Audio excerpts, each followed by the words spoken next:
Buenas tardes. Este es nuestro video sobre el portafolio de Estado Social de Derecho y Bienestar Social.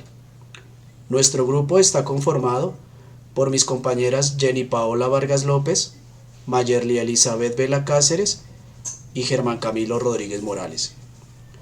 Dentro del desarrollo del video expondremos los aspectos tales como la pobreza en Colombia, el Estado Social de Derecho y las políticas sociales en Colombia.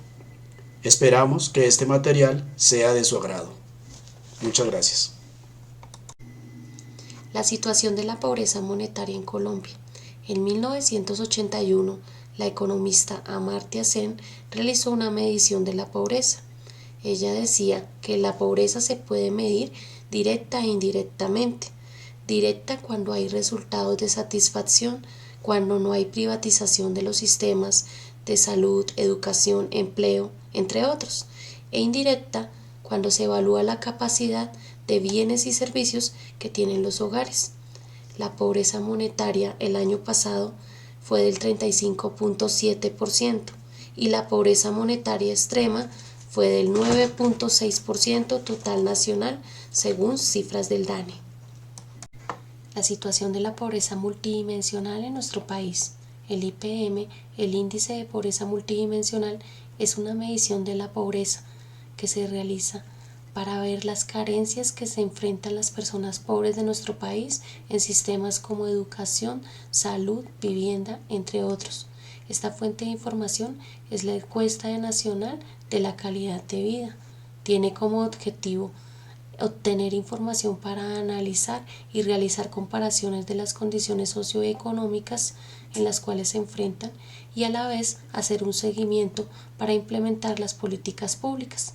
En el año 2019, la pobreza multidimensional tuvo un 17.5%, un 1.6% menor porcentual comparado con el del año 2018. Índice Gini en Colombia. Es un indicador de desigualdad que mide la concentración de la riqueza en un área geográfica. El Gini mide la inequidad o la desigualdad. Por desigualdad se entiende toda dispersión en la distribución de cualquiera de los factores de bienestar. El problema de inequidad es el más notorio de la pobreza en nuestro país. La pobreza, elementos históricos de la pobreza en Colombia.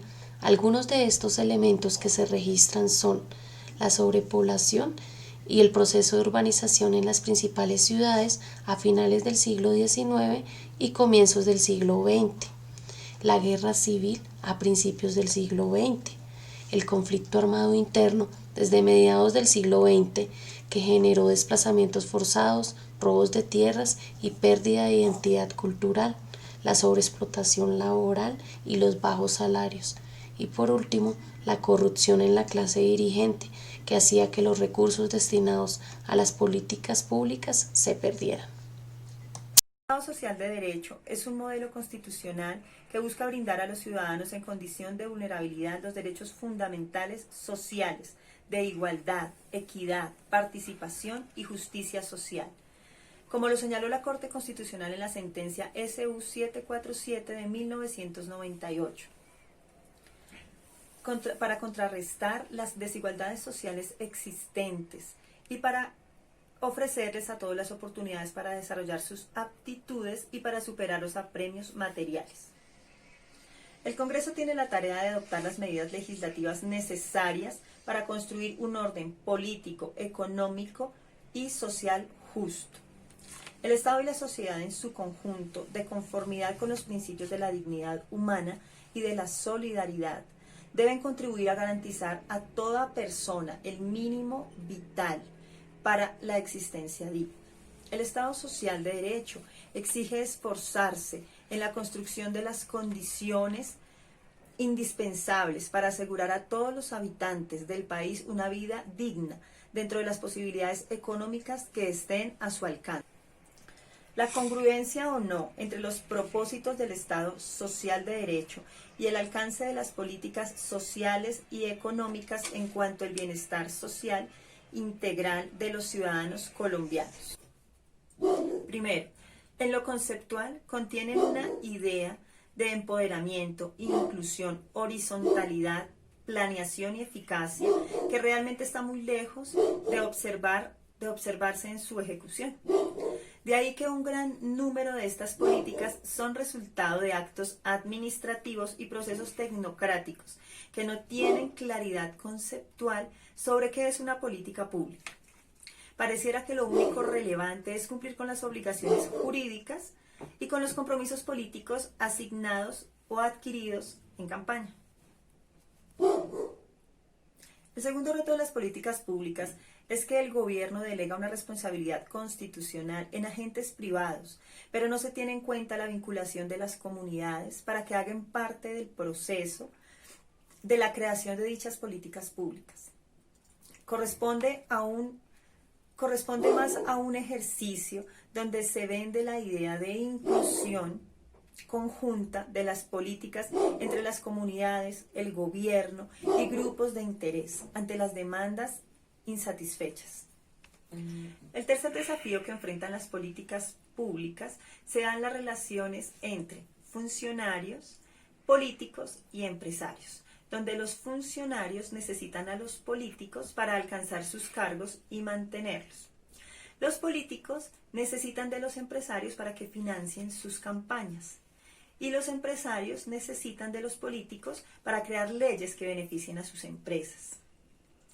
Esto ha sido el principal obstáculo de las políticas públicas, pues solamente buscan sus propios intereses y sus propios beneficios, excluyendo a la sociedad civil organizada y no organizada, quienes serían verdaderamente los que deberían de beneficiarse de la creación de estas políticas públicas. Para concluir, es necesario tener en cuenta que para mejorar la calidad de vida de una sociedad, es necesario la aplicación de las políticas públicas, pero para el beneficio precisamente del pueblo, y no como una simple condición política. Hay muchos aspectos negativos que no permiten el desarrollo a nivel social, y uno de ellos, para mí, el más importante, es la corrupción. Cualquier país, por desarrollado o rico que sea, si es permeado por la corrupción, será un país donde las oportunidades para el desarrollo social serán nulas. En Colombia siempre hemos escuchado decir que es un país muy rico, pero a través del tiempo ha sido flagelado por la corrupción. Los recursos destinados a la solución de las problemáticas sociales generalmente se desvían a favor de unos pocos, quedando la sociedad en medio de una pobreza cada vez más crónica y las brechas sociales cada día más se agrandan. Nuestro reto es precisamente comenzar a sembrar la semilla del servicio. Como futuros trabajadores sociales debemos buscar las herramientas que nos permiten y nos faciliten llegar a la sociedad por medio del servicio, siempre teniendo claro el mejoramiento de la calidad de vida de nuestra sociedad.